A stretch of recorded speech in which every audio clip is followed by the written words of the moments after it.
started again observing my clientele, observing my tenants, and they're walking 3 blocks down the street to the convenience store, and they're walking because it's not making any sense to get in a car, but it's also Houston, Texas, and man, it's hot to be walking 3 blocks. So I'm thinking to myself, I said, well, why is my money walking off of my property, right? And all my clients, this is my money, right?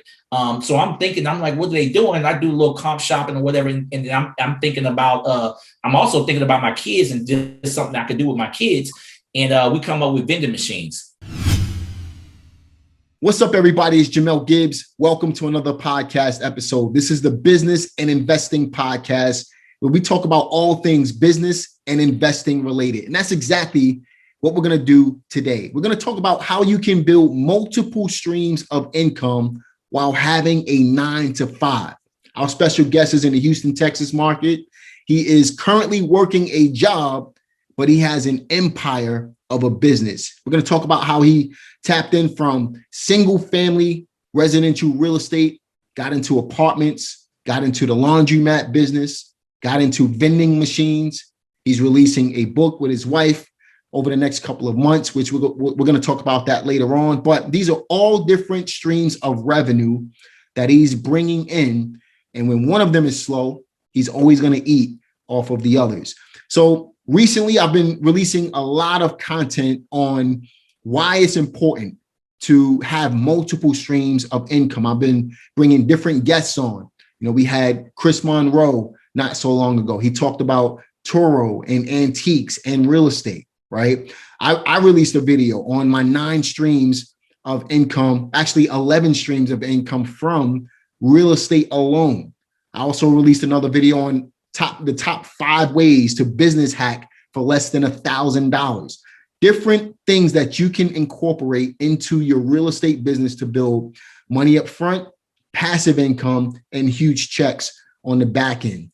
And this is no exception. Our special guest is crushing it right now in the Houston, Texas market. Started off with a job. And like I said, he's growing an empire. And we're going to talk about what that empire actually looks like today. Onaje Barnes, what's up, man?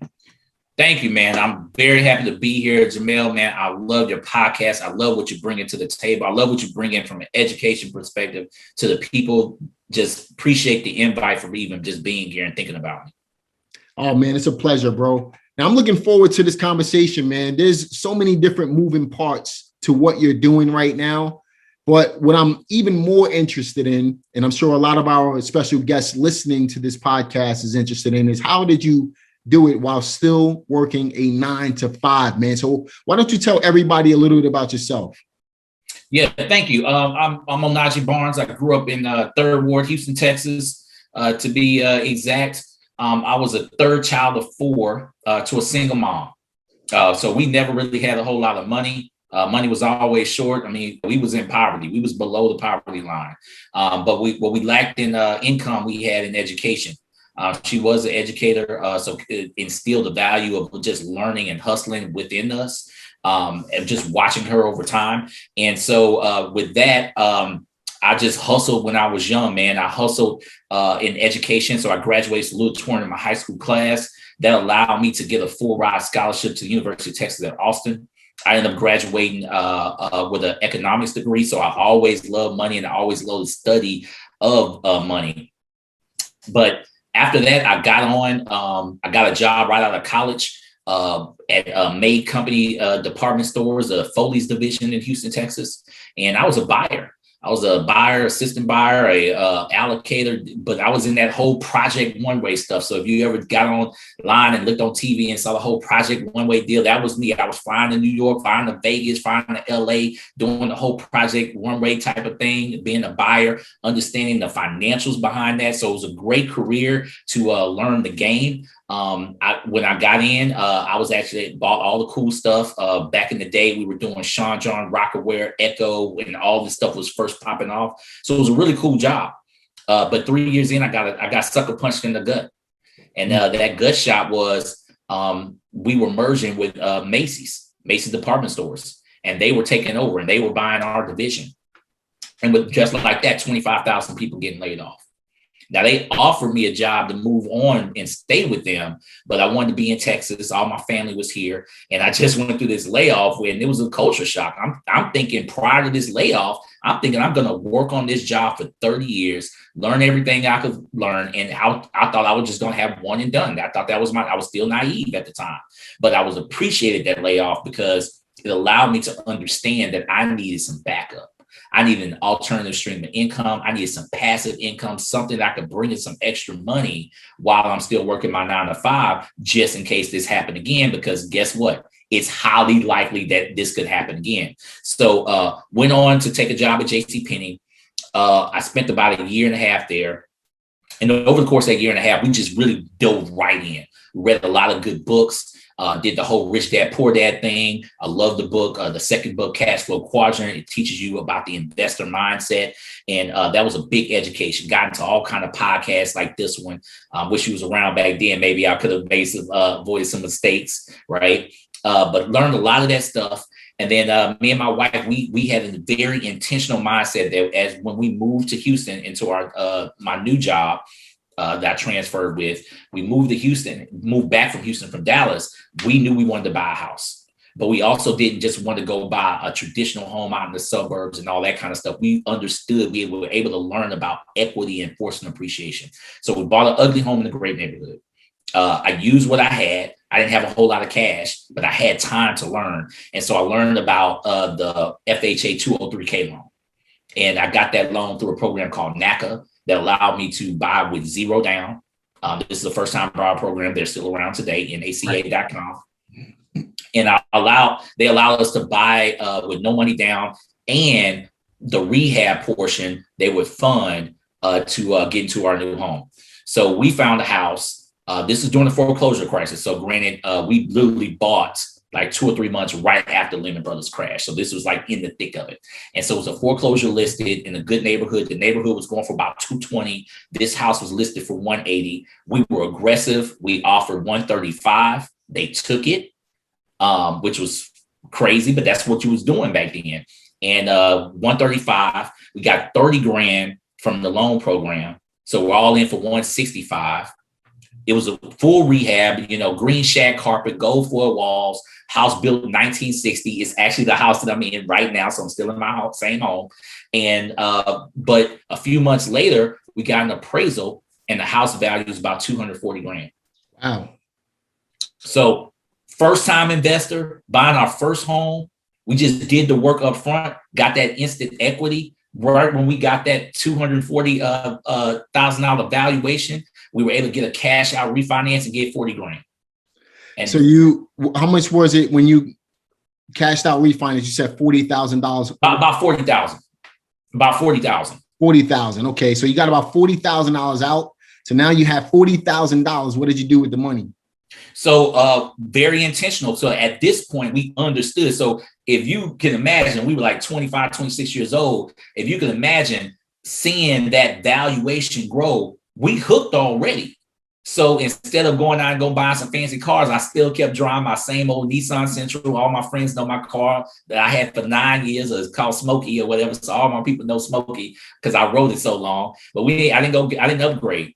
What I did upgrade was we went out and hunted for another house.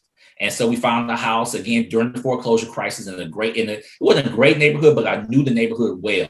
I knew I had a lot of homework on this neighborhood. It was a historic neighborhood in the area. And so we found a house. It was another foreclosure for 65. I only had 40. Maybe I had another 45. Quick question. Was that in the form of a HELOC? It was a home equity loan. So I got a loan in this case. Now I'm a big fan of HELOCs going forward, but I didn't really understand HELOCs back then. So I got the loan. I wish I would do that HELOC, but I got the loan. And what we did was I just offered $40,000 cash in this house that was listed for 65. And it was a foreclosure and the bank took it. And I didn't have a whole lot of money. So, and because I only offered 40 cash, I only needed another $600 to close. So it really wasn't that much money out of pocket, like in the grand scheme of things. And so from there, what we did was, I just literally worked 9 to 5, came home, kissed my wife, went to Home Depot, picked up some materials, packed it up in Smokey, drove out to the property, and literally was grinding it out from like 6 to like midnight. Go home, go to sleep, get back to whatever. So it was a grind. But at the time we didn't have any kids. It was just us. We were still young, hungry, and ambitious. Fast forward about 2.5 weeks. That's all it took. I hired a couple guys to do a couple things I couldn't do, but otherwise I was doing YouTube University, figuring it out. And with that new loan, the new loan was about $290 a month. I always remember that. And then with taxes, insurance, I was in for about $425, and we were renting it 2.5 weeks later for $900 cash loan. Man, so you literally started off with $1,200. You $1,200 to initially close on the first home. Mm-hmm. That's all it took. Purchased your first home for $135. You had eventually you had about $100,000 in equity in that thing. You're still in that home today, right? Yep. You took some equity out of that home and put it down on your first investment property, which is now cash flowing. You said your payment on is what, $200 a month or something like that. Well, the total payment, I like to do all in, taxes, insurance, or whatever we want to be, be real upfront. So it was about $425 all in. So the note was $290, taxes, insurance, $425. We were renting $900 on that home. Now, fast forward today, that home's rented for $1,450, but that's a different conversation. Because appreciation happens all the way around, right? Exactly. So you're literally cash flowing about $1,000 a month on that house. Oh yeah. Well, here's what's funny. That loan's gone, by the way. Got you. Okay, cool, man. So you paid that off, and now you have this investment property. You have your personal residence. How did you get into the BRRRR? So I'm hooked at this. I'm hooked, right? So I'm young. I got a property. I got a nice big home. This is a 3,000 square foot home, 4.2.5. Okay. Had some equity in it, cash it out. Now I'm making this is back in the day, I was making 400 plus or whatever a month. And so, that paid for a car note, but we just took that money, reinvested into the business, reinvested on paying down. And now we're just hustling. So now I'm trying to figure out, get some stock. If I got some stock through the company, because I'm working my way up through my corporate job. So I'm, doing a good job there and getting some stock options, take all my stock, buy another house. Oh, don't have any stock anymore. Don't have any cash. Do a hard money loan. Okay. Get a few more dollars. Okay. Put 20% down. So we literally do some creative financing. So we literally was just trying to buy as many properties as we could. We didn't have a whole lot of money. I wish we'd had a lot more. We'd be a whole lot more wealthy if we was able to buy more, but we was buying, I would say we were buying one home every 8 months. So we weren't doing huge volume, but I'm a buy and hold investor. So my whole deal was all about trying to get that cash flow coming in. We wanted to just build that passive income, that passive cash flow. So pause right there for a moment. So you're saying something really important to the listeners, right?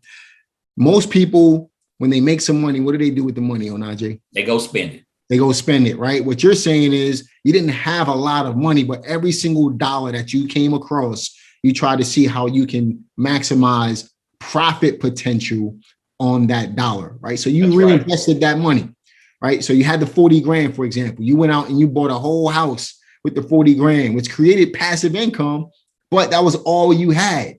That's all I had. So I had to make it happen. Right, man. So how did you make it grow? So we kept moving, right?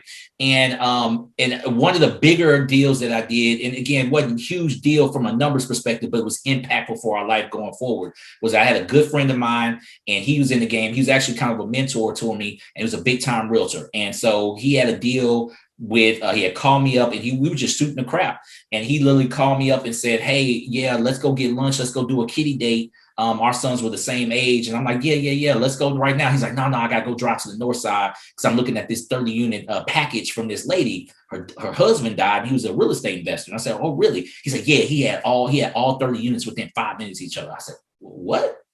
I said 5 minutes each other. I said, oh, this is a good deal. She's like, yeah, she wants to sell them because she can't handle them. She's 65. Her son can't handle them. So she wants to sell a couple of them. I said, well, can I look at this? He's like, oh, sure, man. Here's the Excel file. I'm like, hey, these are decent deals. Like these are decent.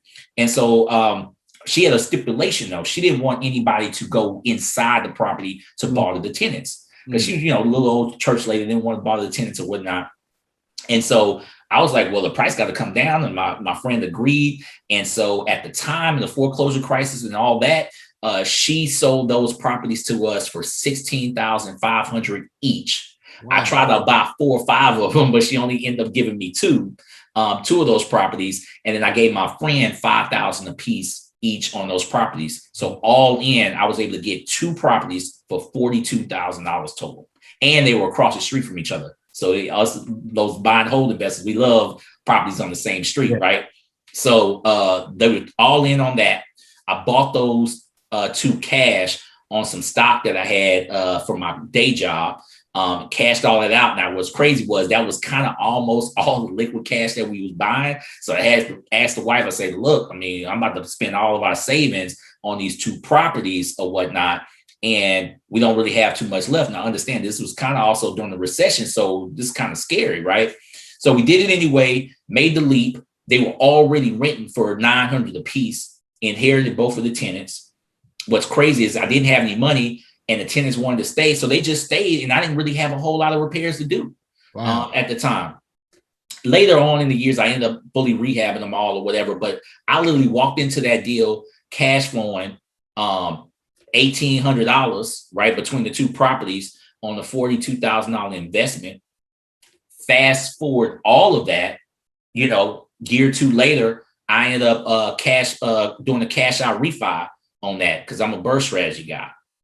Cash flow refi at a valuation of $130,000 a piece. Because now you got appreciation going, right? The market bounced back, the recession's bouncing back and all that good stuff. So all in, those 2 properties worth $260, renting $1,800 between the 2, and I only put up $42,000.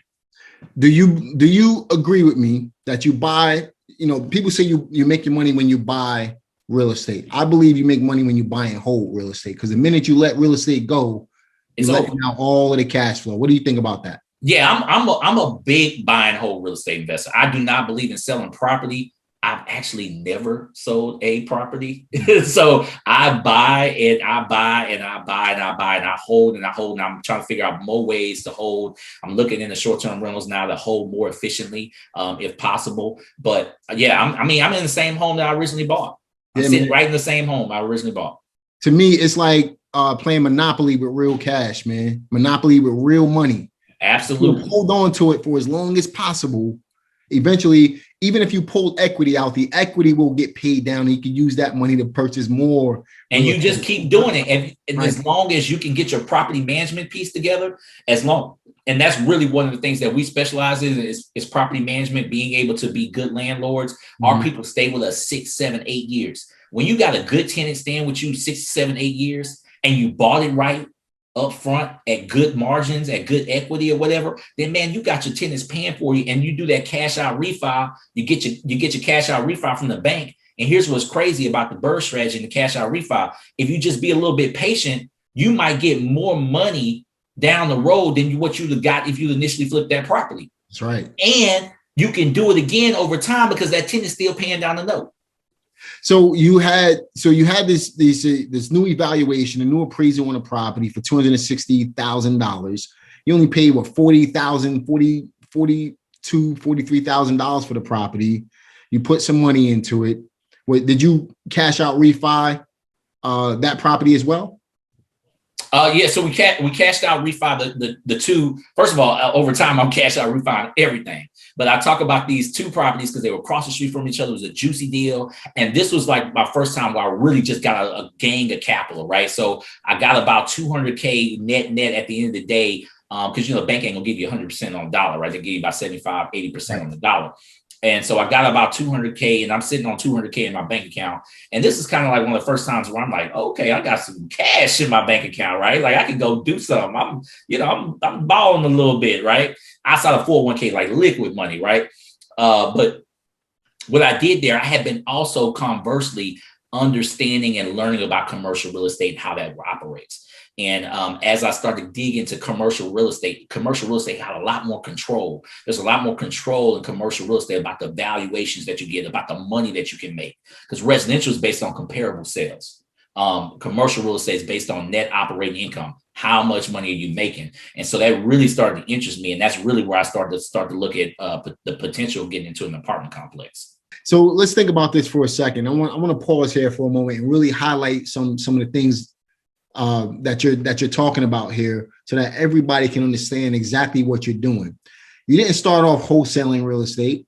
You didn't start off with a whole lot of money. You took a little bit of money and let real estate build up the capital while providing you with passive income along the way.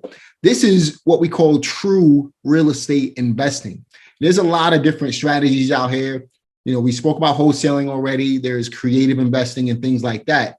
When you think about true real estate investing, traditional real estate investing, this is how you get rich off of traditional real estate investing, starting with very, very little money. It takes a little bit of money and it takes discipline and time. Yep. With a combination of those three things, a little bit of money, and then we're talking about $1,000. Onaje started with $1,200, right? So $1,200, a little bit of discipline and some time.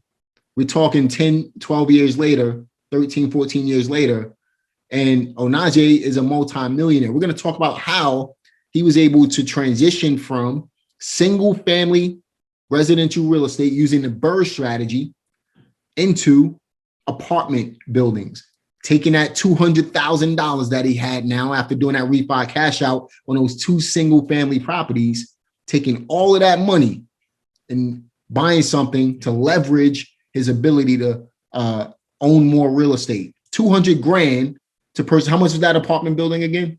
1.2 is what the purchase price was. $1.2 million. So imagine if somebody gave you $200, if somebody gave you $2 and said, if you just sit this $2 into this, let's say this pen right here, let's say this pen was worth $12 and you paid, you put $2 into it, that $2 can control the 12. That's exactly what he did with the apartment complex. This pen, right, is not really worth $12, but the point is that pen, that $2 controls a whole lot of real estate. 200,000 controlled 1.2 million. Guess what? The value of the 1.2 million, because I'm sure you bought it at a discount, which we'll talk about. Yeah. It goes up in value. That 200,000 now controls an asset that's going to be worth millions. Then if you ever cash out of that, you can take, let's say $1 million out of that property to control 10 or 15 or 20 million. This is how you grow in time. There's no secret to this. You just got to be smart, have a little bit of capital to start with, and give it some time, have some discipline, and you'll be able to go from where you are to where you want to go in real estate. Got to be patient though. So how did you get that multi-unit property, man? So for me, I've always been a hustler. So I'm not a wholesaler, but I work with a lot of wholesalers, right? And I know good deals. And I'm very, very strong with my numbers. Those are some of my strengths. I know how to negotiate, and I'm strong with numbers. So ultimately, I had 200K. So at the end of the day, that's what I got. So I'm going to spend what I got. I ain't spending more. This is what I got. So for me, the property actually had a $1.3 million as is appraisal. That appraisal was as is, with keeping it real, some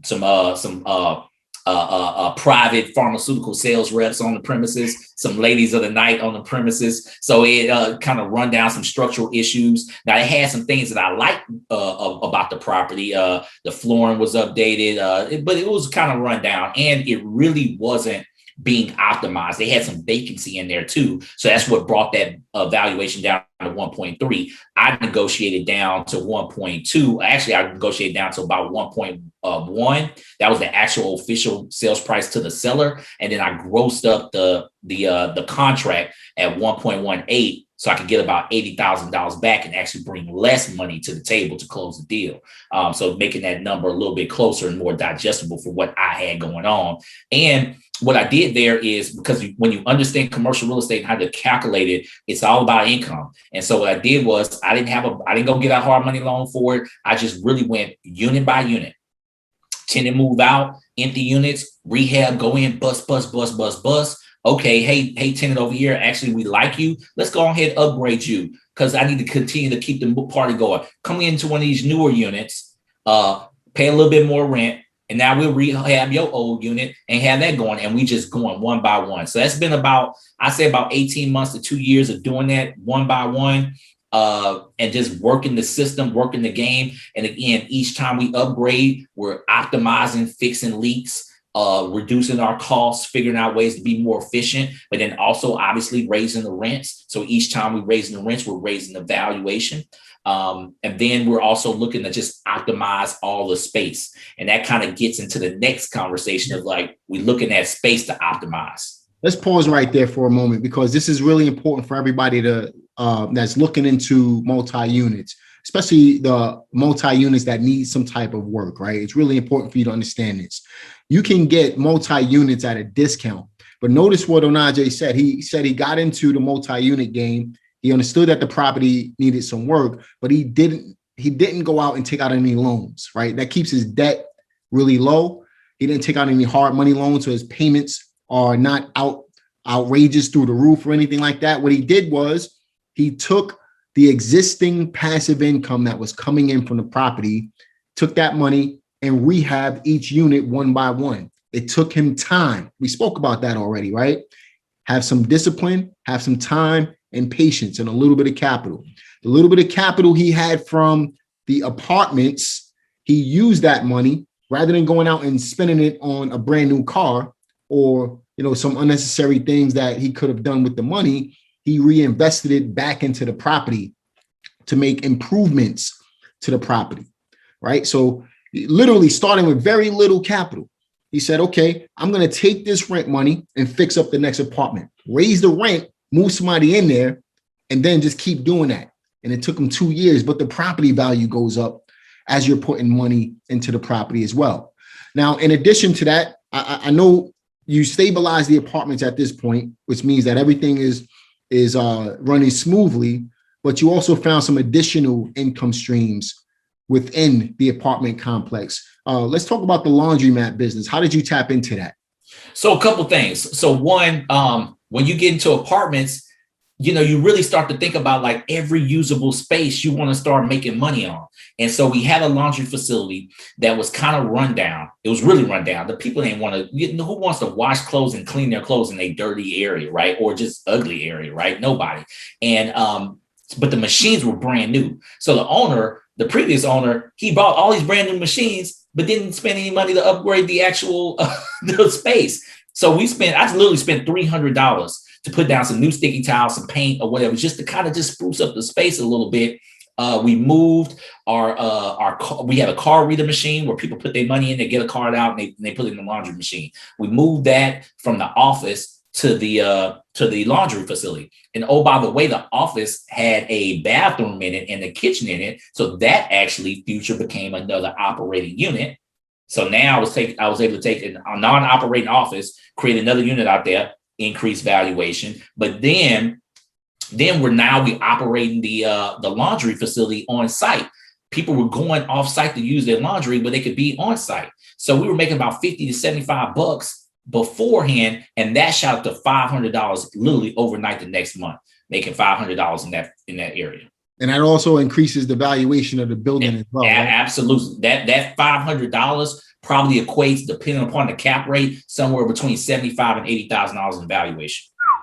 Huge increase, man, for a $300 investment. Pretty much. Right? Roll up your sleeves, get a little dirty, put in some hard work, and it pays off over time, man.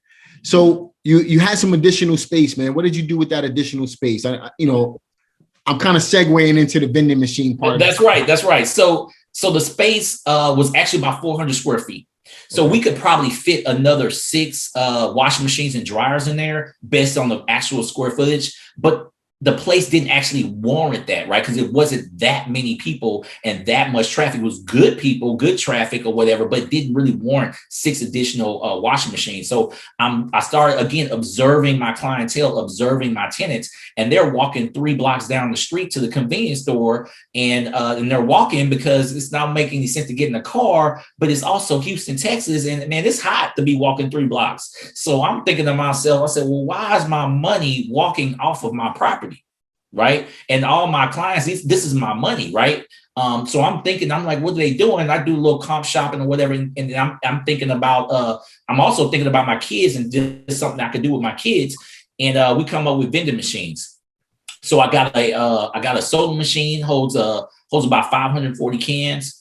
The vending machines holds about 240 items, little snacks and chips and all that good stuff or whatever. And we literally got online, got on Facebook Marketplace, hunting for a couple of days, found a guy who appears to be the biggest guy in the city on refurbished vending machines. I did not go buy a brand new machine for $3 or $4 grand because frankly, this is a new business. So I'm like, hey, let me do proof of concept first, right? Like, let me see if this is legit.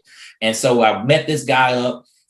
He had this big old 3 or 4 acre facility with all these old vending machines, whatever. I went in and I found one that I thought that we could fix up. He fixed it up for me and charged me $800 a piece. So I bought a soda machine for $800 and bought a vending machine for $800. So $1,600 all in.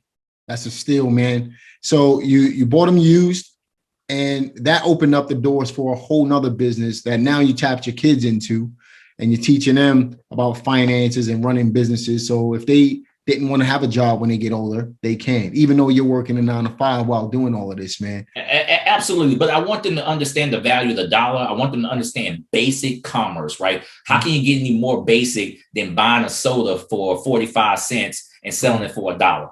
I mean, that's pretty basic or whatever. But guess what? This bad boy's making some money.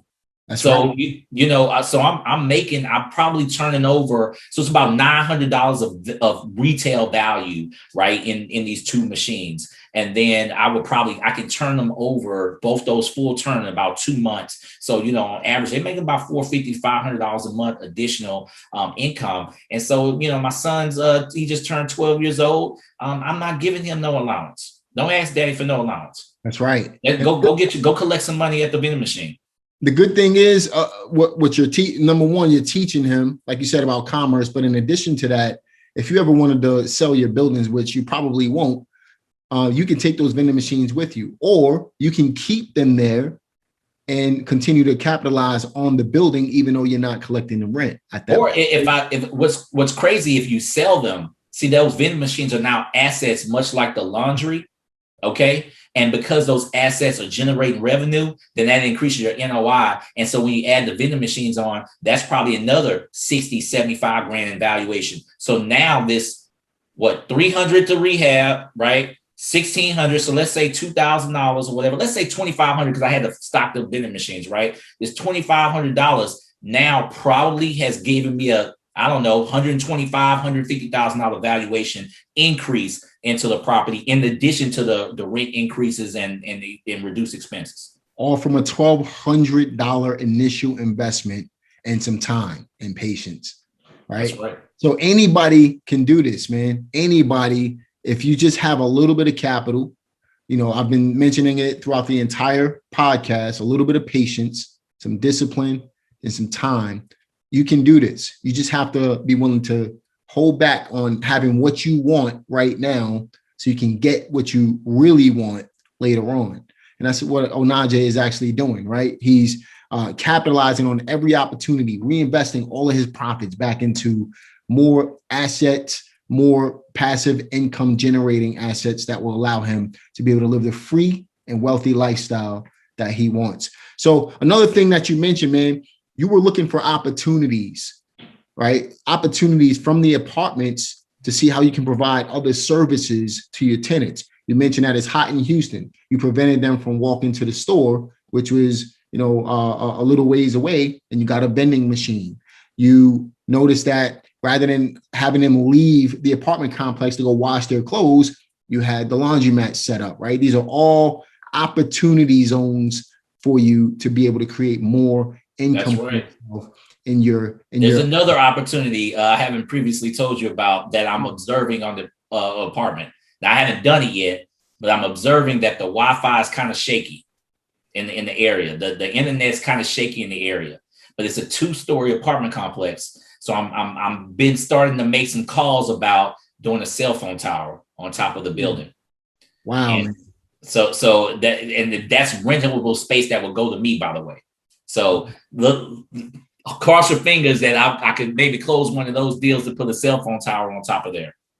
Man, so just again, multiple streams of income, right? Looking for opportunities to provide better services for the customer, for the people in e-commerce, we call it upsell, right? So you're providing an additional service that people are happy to pay for if it's convenient for them. And that's exactly what you're doing, man. Good stuff. And you're capitalizing from it. You know, the building, I'm sure, is worth millions of dollars at this point from what. Yeah, it's worth a lot more than what I bought it for. That's the point, right? And you started this with very little capital, man. So there's a lot of different ways to make money, guys. You know, again, I've been talking about it a lot on this channel. I want to dig deeper into the vending machine business. This is a business that Onaje inspired me to jump into.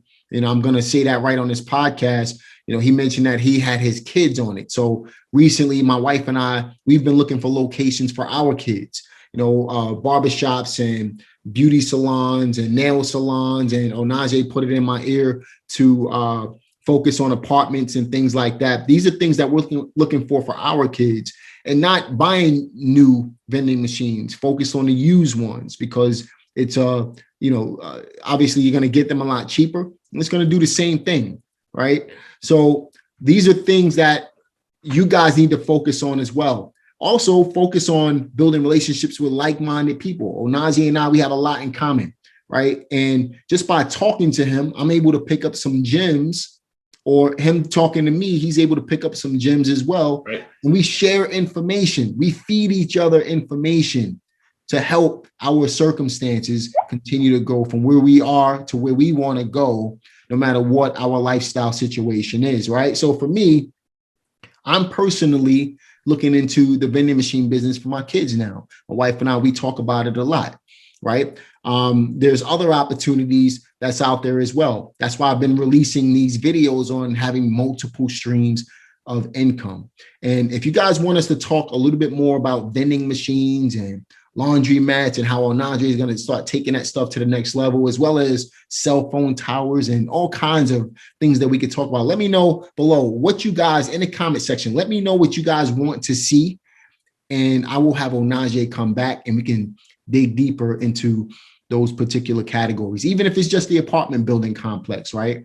If you just want to talk about that, just let me know in the comment section, because obviously we can't cover everything on a single podcast, but we can have multiple episodes covering each of these particular strategies. Onaje, man, if our listeners wanted to get in contact with you, how can they go about doing that?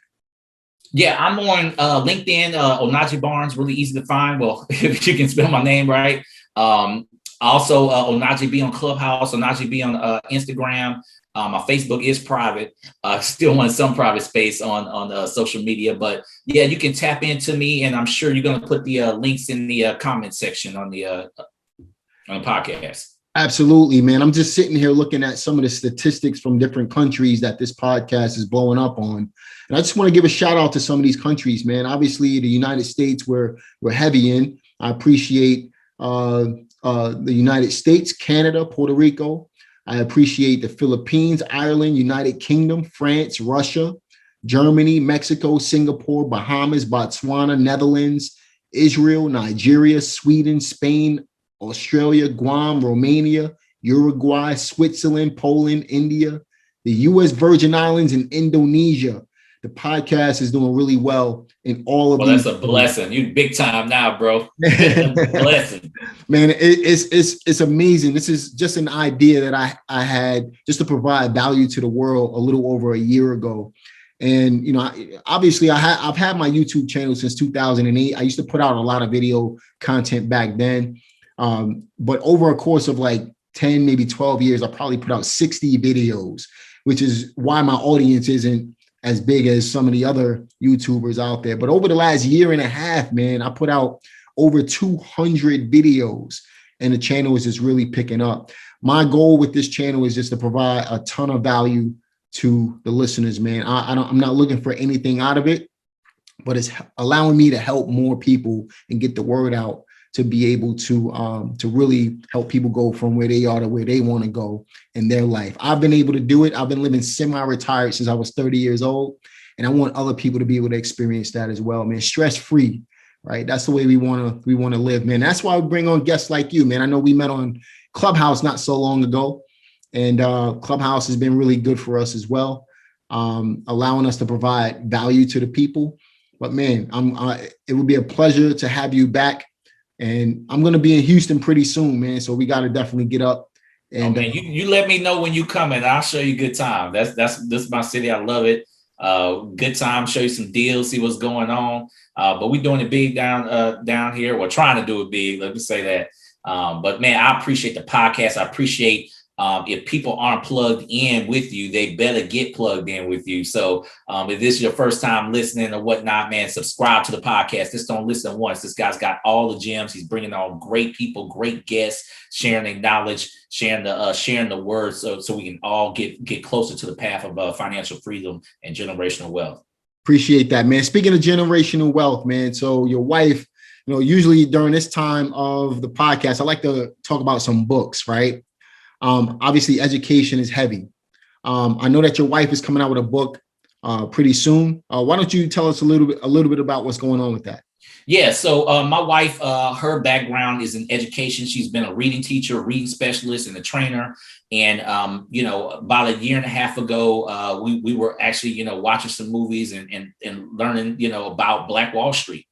And so we decided to, and as an educator, she just really thought about the fact that, there are books out here, but they're not telling our stories. They're not telling the stories of people of color.